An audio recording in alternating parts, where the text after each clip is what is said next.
사랑하는 유초등부 친구들 그동안 잘 지냈나요? 지난주가 말씀 묵상 첫 시간이었는데 잘 했어요?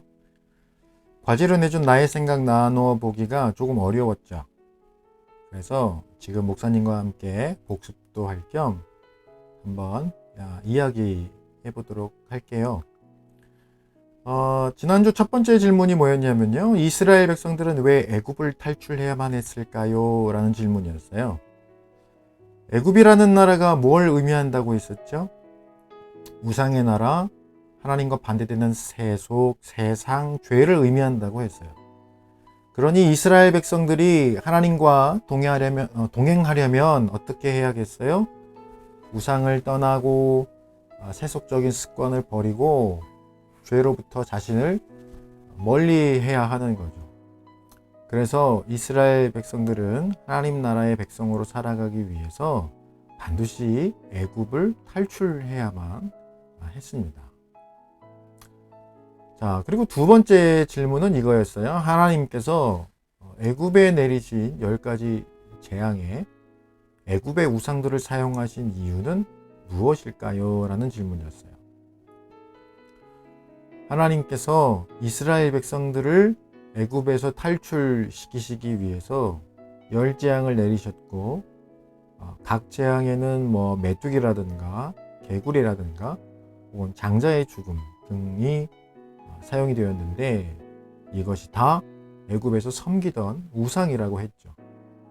그럼 각 재앙마다 애굽의 우상들을 사용하신 이유가 뭘까요?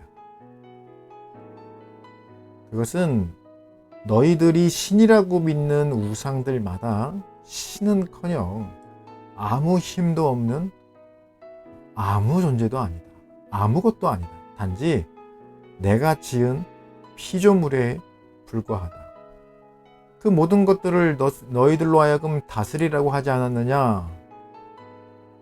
바로 이 사실을 이스라엘 백성들뿐만 아니라 애굽 사람들에게도 알려주시기 위함이었습니다. 그리고 세 번째, 네 번째는 여러분들의 생각과 또 상상력이니까 목사님이 따로 정리하기는 어려울 것 같고요. 여러분들의 과제를 통해서 확인해 보도록 하겠습니다. 참 잘했습니다. 보내준 여러분들한테 정말 고마운 그런 마음입니다. 자, 이번 주일은 추수감사 주일로 지켜요. 그래서 우리가 감사라는 주제로 같이 말씀 묵상을 나누고 있는데요. 물론 감사절이라 이때도 감사하고 감사절 시즌이 아니면 감사하지 않아도 된다는 건 아니에요. 감사의 절기이다 보니까 감사라고 하는 주제에 대해서 이야기하기 더 좋잖아요. 그래서 여러분들과 말씀을 통해서 나누고 있는 거예요. 그래서 오늘은 감사 두 번째 이야기인데요. 지난 시간에는 출애굽기에서 함께 말씀을 나눠봤는데요. 오늘은 여호수아서에서 말씀을 함께 나눠보려고 해요. 오늘 말씀은 사실 지난 시간 나눴던 출애굽기 말씀과 굉장히 밀접한 연관이 있어요. 400년이라는 긴 세월 동안 애굽이라는 나라에서 힘겹게 살아오던 이스라엘 백성들을 하나님은 애굽에서 강력하게 이끌어내셨어요. 뿐만 아니라 하나님은 오랜 시간 광야를 이동해서 약속의 땅으로 가야 하는 수백만 명의 백성들을 위해서 이 땅에서는 존재하지도 않는 음식인 만나로 그들을 먹이셨어요. 그리고 옷과 신발이 헤어지지 않도록 하셨고 이들을 공격하는 수많은 적들로부터 지켜주셨죠. 그러나 그런 하나님의 사랑을 외면하고 오히려 우상을 섬기던 때로 돌아가고 싶어하고 하나님의 약속은 아무 가치가 없는 것처럼 하나님을 모욕한 이스라엘의 죄로 인해서 갈렙과 여호수아를 제외하고 모두가 광야에서 죽음을 맞이하게 되었고 그런 바람에 40년이라고 하는 긴 세월 동안 광야 생활을 해야만 했어요. 그런 우여곡절 끝에 광야 생활을 마치고 그 자녀들 세대가 하나님께서 약속하신 땅 가나안으로 마침내 들어가게 된 거예요. 자, 여기서 몇 가지 우리가 주목해야 할 이야기를 해볼게요. 우선 이스라엘이 가나안 동편 땅에서 가나안 땅으로 들어가기 위해서는 반드시 요단강을 건너야 한다는 것이에요.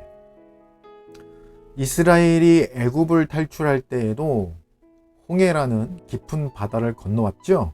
마찬가지로 이제 광야 생활을 마치면서 가나안 땅으로 들어갈 때 이들은 요단강을 건너야 했습니다. 그런데 이들이 요단강을 건넜던 시기는 1년 중 강물의 깊이가 가장 깊었던 때였어요. 그러나 홍해를 건넜을 때처럼 하나님은 요단강의 강줄기를 멈추시고 이스라엘로 하여금 마른 땅을 건너도록 하셨어요.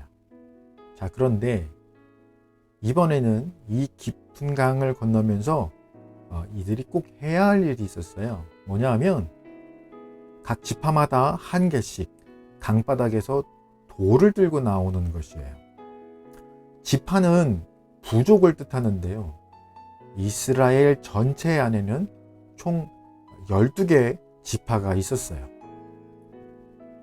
그러니까 요단강 강바닥에서 들고 나온 돌은 총 12개가 되겠죠.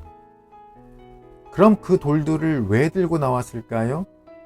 그 돌들을 길갈이라고 하는 도시에 세워서 기념비로 삼기 위해서였어요. 길갈이라는 곳은 이스라엘 백성들이 가나안 땅을 정복하기 위해 본부로 삼았던 도시. 그래서 가나안 땅 전체 가운데 가장 중앙에 있었던 그런 도시였어요.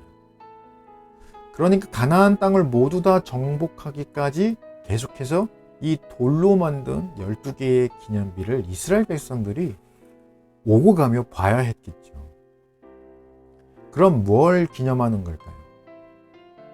하나님께서 자연 현상을 초월하시는 초월적 능력을 통하여 요단강의 물줄기를 멈추시고 이스라엘의 수백만 명의 백성들로 하여금 이 강을 건너도록 도우셨다는 사실, 이것을 기념하도록 하신 거죠. 이것을 기억하고 이 일을 하게 하신 일을 기념하고 또 그분을 인정하게 하신 것이에요. 그리고 오늘 본문 24절을 보니까 그들의 후손들이 이 기념비를 보며 하나님께서 자신들의 조상들에게 하신 일을 기억하도록 하고 하나님의 손이 강하신 것을 알게 하며 여호와 하나님을 항상 경외하게 하려는 목적에서였어요. 즉 하나님은 바로 이 기념비를 통해 이스라엘 백성들이 하나님께 늘 감사하는 삶을 사는 백성이 되기를 원하셨던 거죠. 이것이 우리에게 가르쳐주는 교훈은 뭘까요? 하나님이 우리를 위해 베푸신 은혜와 사랑을 인정하고 기억하지 않으면 우리는 결코 하나님께 감사하는 삶을 살 수가 없어요. 그 중에서도 하나님께서 우리의 구원을 위해 베푸신 가장 큰 은혜가 있죠. 바로 우리의 죄를 대신하시기 위해 예수님께서 십자가에서 우리 죄를 지고 죽으신 일이에요. 우리가 이 은혜를 기억하지 못하면 결코 감사한 마음을 가지지 못해요. 이스라엘 백성들에게 요단강을 건너게 하신 하나님의 은혜를 기억하라고 주신 기념비가 요단강 강바닥에서 집어가지고 나온 12개의 돌이었다면 십자가는 예수님을 통하여 우리를 구원의 길로 인도하신 놀라운 이 은혜를 기억하라고 우리 모두에게 주신 기념비예요. 그런데요, 십자가라는 기념비는 우리 인생에서 가장 중요한 기념비거든요. 무엇보다도 중요한 기념비예요. 왜냐하면 우리를 구원으로 인도하신 하나님의 사랑이 그대로 녹아있는 엄청난 그러한 사건이기 때문이죠. 그럼 우리 친구들은 바로 이 십자가라고 하는 기념비가 내 인생의 가장 중요한 기념비다라는 그런 생각을 하나요? 십자가가 소중하다는 생각, 반드시 기억해야 한다는 생각, 십자가를 통해 주시는 감동? 아마 그런 생각을 하는 친구들이 많지는 않을 거예요.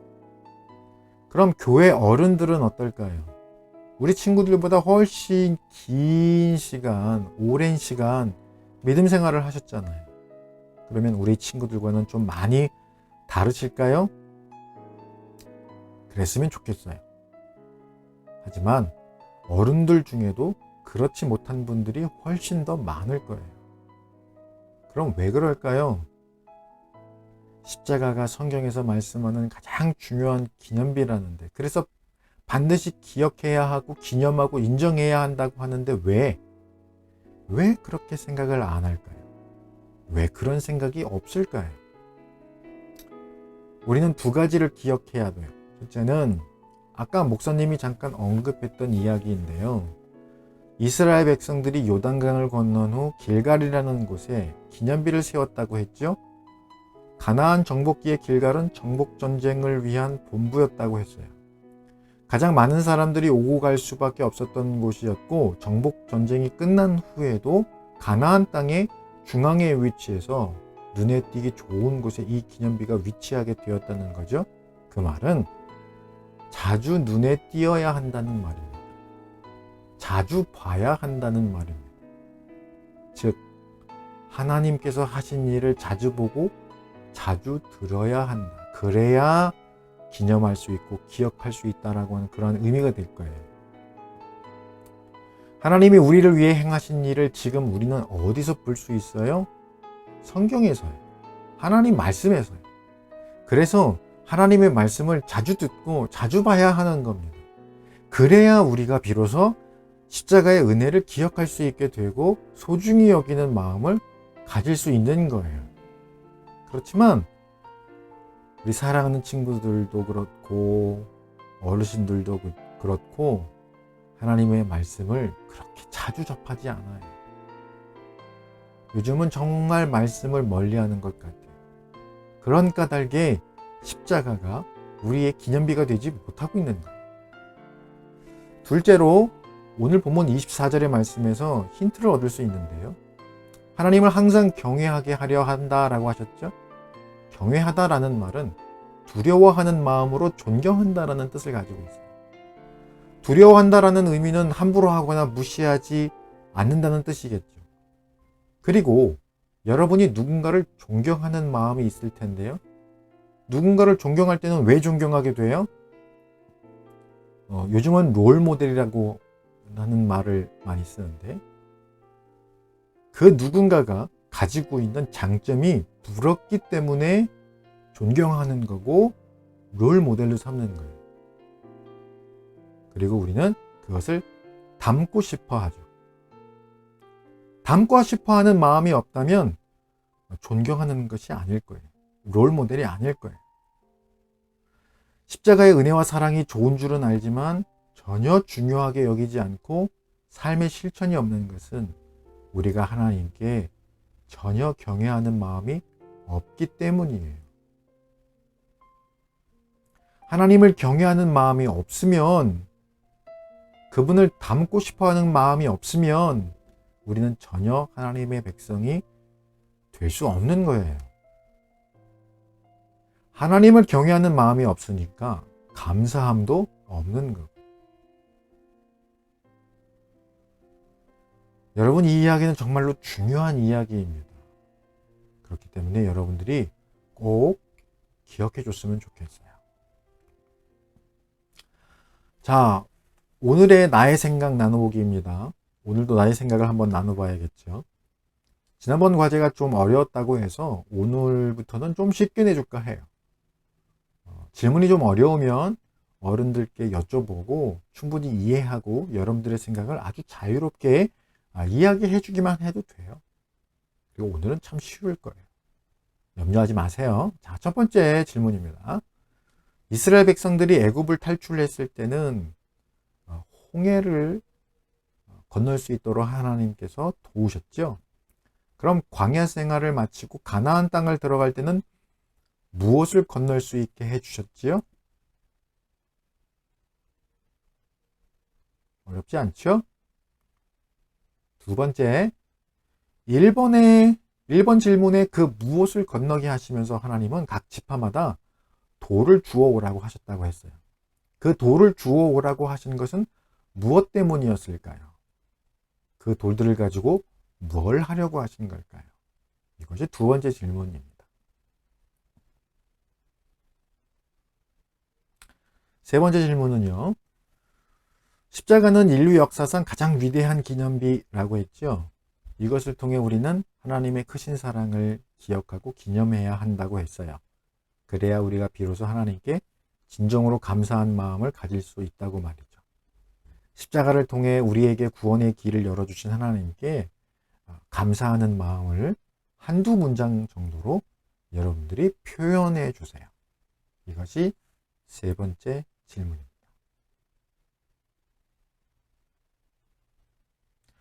자, 오늘 말씀 묵상은 마쳤습니다. 여러분들 끝까지 함께 참여해 주셔서 고맙고요. 오늘의 질문 과제로 잘 제출해 주셔서 여러분 연말이 풍요로워지기를 소망해요. 고맙습니다. 잘 지내요. 안녕.